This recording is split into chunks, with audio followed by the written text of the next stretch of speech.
अच्छा Bangladeshi high commissioner Bangladeshi तुम सुधर जाओ, इस तरफ आ गए ना, एक बार मौका दे दिया ना, तुम तो गए। भारत ने अपनी 2 एयर बेसेस को एक्टिव कर लिया। वो कौन सी 2 एयर बेसेस है? बांग्लादेश में हिंदुओं के खिलाफ बढ़ते अत्याचार के खिलाफ देश की राजधानी दिल्ली से यह तस्वीर देखिए इस वक्त आपके सामने है, जहां बांग्लादेश हाई कमीशन के बाद मोदी जी से प्रार्थना करते हैं, मोदी जी देश आगे बढ़ रहा, हिंदू बचाओ। उनकी इंटेलिजेंस एजेंसियां इंडियन मीडिया को जो बातें बता रही हैं जी, वो तो ये बातें हैं कि जी हम किसी तरीके के साथ बांग्लादेश को ऊपर और नीचे कट करेंगे। हम वादा कर दी है। उनके जो बटालियन है, ये वही बटालियन है और ये वही एग्जैक्ट लोकेशन है जहां पर 1971 की जंग लड़ी थी इंडिया की फौज ने। नमस्ते दोस्तों, भारत वन हिंदुस्तान में आपका स्वागत है। हाल ही में बांग्लादेश में जो हिंसा हुआ है उसमें इस्लामिक कट्टरपंथियों के एक भीड़ ने, जो कि एक जाहिल और भेड़ियों के समान था, जिन्होंने एक निर्दोष हिंदू को, जिसका नाम दीपू चंद्र है, को निर्वस्त्र करके और पेड़ से बांधकर जिंदा जला दिया। इसको लेकर भारत के हर शहर में, खास करके बांग्लादेश के नई दिल्ली एम्बेसी के सामने हिंदुओं द्वारा विरोध प्रदर्शन किया गया और यूनुस के पुतला जलाया गया और मोदी सरकार पर दबाव बनाया गया कि सरकार बांग्लादेश के विरुद्ध कोई ठोस कार्रवाई करे, जिससे बचे खसे बांग्लादेशी हिंदुओं को बचाया जा सके, जिसको लेकर पाकिस्तानी मीडिया चर्चा कर रही है। दोस्तों, देर न करते हुए वीडियो को देखते हैं। वीडियो को लाइक शेयर करें और चैनल को सब्सक्राइब करना ना भूलें। क्योंकि जिस तरह से हमने प्रोटेस्ट देखा, अब हिंदुओं का प्रोटेस्ट करने का तरीका बड़ा तमीज का होता है, कोई फालतू में ऐसे पत्थरबाजी और ये सब नहीं करते। बट एक बड़ा ही इंटरेस्टिंग सा चीज निकल रही है, जहां पर कोलकाता के अंदर, वेस्ट बंगाल में कई जगहों के अंदर, कई और सिटीज में, दिल्ली में, जहां पर हिंदुओं ने बाहर निकल के जो बांग्लादेश में चीजें हो रही हैं उसके ऊपर एक बहुत स्ट्रॉन्ग सा एक रिजर्वेशन जताया है। यहाँ तक कि हमने ये नेपाल में भी देखा।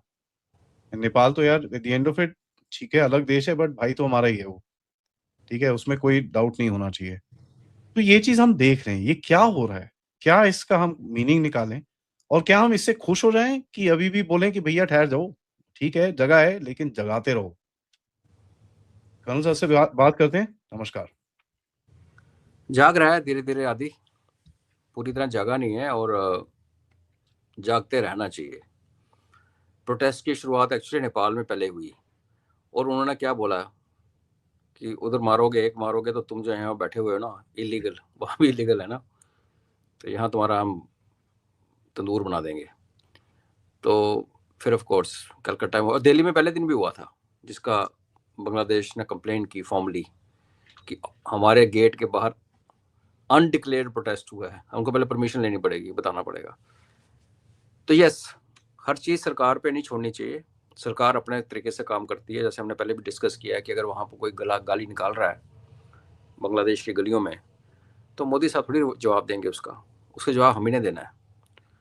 और सोसाइटी की डायरेक्शन भी हम लोगों ने तय करनी है।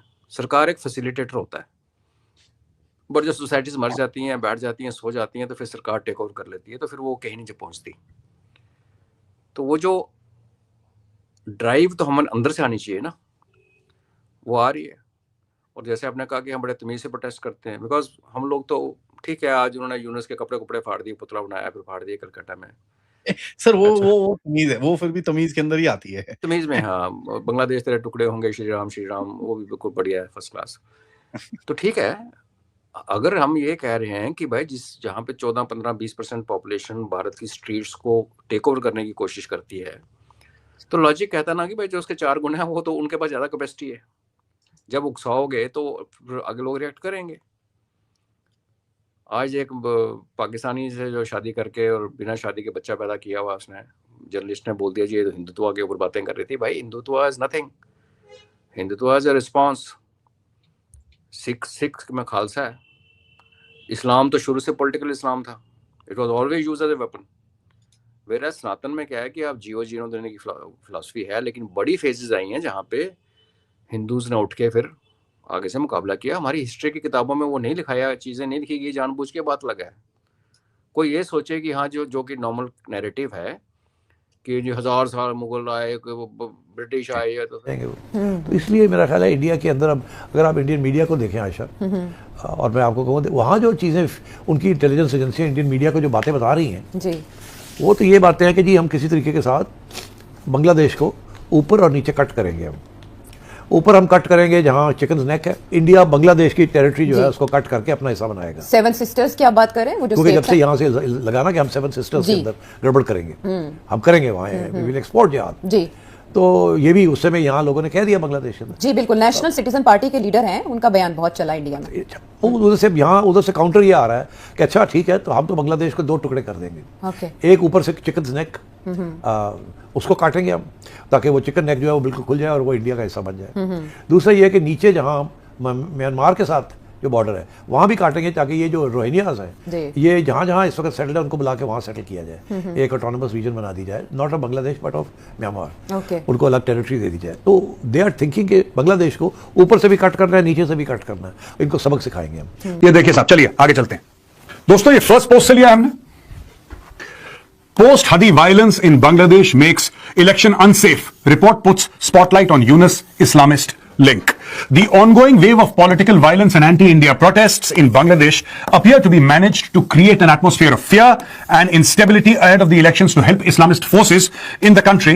Sources tracking development on the ground told CNN News 18. Sources have said that vested interests are deliberately worsening the security situation in Bangladesh to delay elections by building a narrative that elections are unsafe. They added that such a delay would allow radical elements to consolidate themselves in the country. साफ सीधी बात है दोस्तों, साफ सीधी बात है, जो भी बांग्लादेश में हो रहा है ये जानबूझ के हो रहा है। पहले एक बात समझ लीजिए आप, ये जानबूझ के हो रहा है।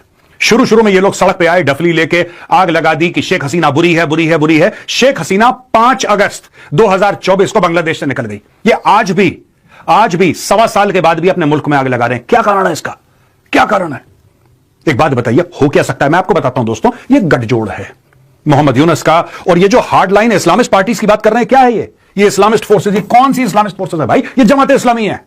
ये जमात इस्लामी चाहते ही नहीं कि वहां पे इलेक्शन हो।